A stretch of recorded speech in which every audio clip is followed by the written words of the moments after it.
ఈరోజు బైబిల్ మాట, వృద్ధుని గద్దింపగా తండ్రిగా భావించి అతని హెచ్చరించుము.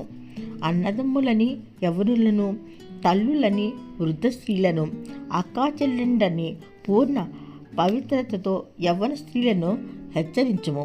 నిజముగా అనాథలైన విధవరాండ్రను సన్మానింపము. ఏ విధవరాలికైనను పిల్లలు కానీ మర్మలు కానీ ఉండిన ఎడల మీరు మొదట తమ ఇంటి వారి ఎడల భక్తి కనపరచుటకును తమ తల్లిదండ్రులకు ప్రత్యుపకారం చేయుటకును నేర్చుకునవలను. ఇది దేవుని దృష్టికి అనుకూలమై ఉన్నది. అయితే నిజముగా అనాథలైన విధవరాలు ఏకాకే ఉండి దేవుని మీదనే తన నిరీక్షణ ఉంచుకొని విజ్ఞాపనల యందును ప్రార్థనల యందును రేయింపగలు నిలకడగా ఉండును. సుఖభోగముల యందు ప్రవర్తించున్నది బ్రతుకుచుండియో చచ్చినదై ఉండును. వారు నిందారహితులై ఉండునట్లు ఈలాగు ఆజ్ఞాపించుము.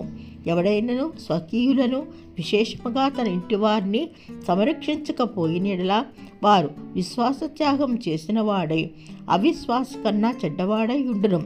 60 ఏళ్ల కంటే తక్కువ వయసు లేక ఒక్క పురుషునికే భార్య అయి సత్క్రియలకు పేరు పొందిన విధవరాలు పిల్లలను పెంచి పరదేశులకు ఆతిథ్యం ఇచ్చి పరిశుద్ధుల పాదములు కడిగి శ్రమపడు వారికి సహాయం చేసి ప్రతి సత్కార్యము చేయబూనుకున్నదై ఆమె విధవరాండ్ర లెక్కలో చేర్చవచ్చును. యవ్వనస్తులైన విధవరాండ్రను లెక్కలో చేర్చవద్దు.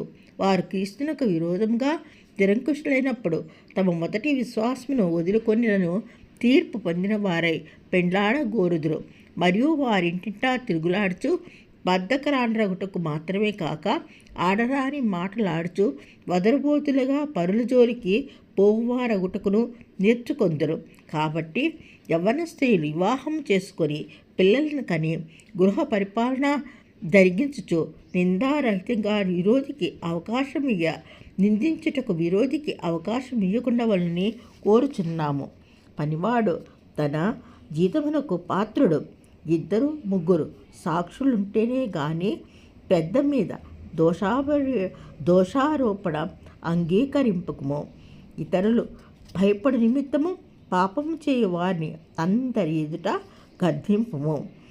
విరోధి బుద్ధితోనైనను పక్షపాతంతోనైనను ఏమీ చేయక నేను చెప్పిన సంగతులను కైకొనవలనని దేవుని ఎదుటను క్రీస్తు యేసు ఎదుటను ఏర్పరచిన దేవదూతల ఎదుటను ఆనపెట్టుచున్నాను.